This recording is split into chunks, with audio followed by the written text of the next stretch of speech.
আমরা আজকে গাছে কলম কাটবো সবেদা গাছের, তাই আগে মাটি বানাচ্ছি, মাটিকে গুলিয়ে নিচ্ছি। জৈব সার, কোকোপিট, বেলে এঁটেল মাটি,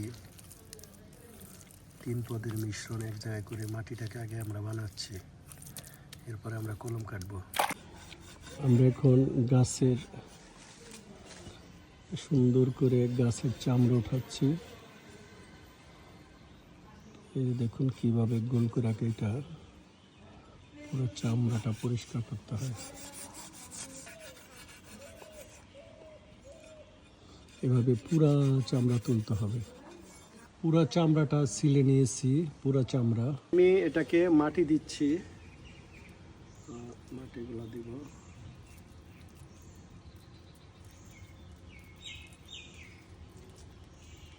সুন্দর করে মাটি দিতে হবে।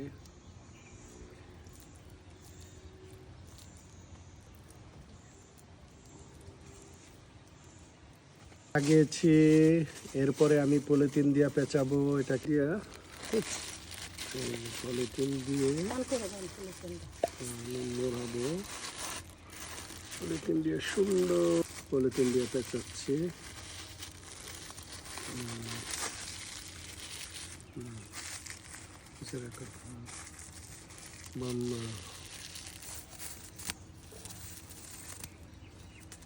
পেঁচানো শেষ, এটার প্রসেসিংটা শেষ হয়ে গেছে। 20 দিন পরে এটাকে আমরা কাটবো। 20 দিন পরে, এখন থেকে ঠিক 20 দিন পরে এটাকে আমরা কেটে নেব।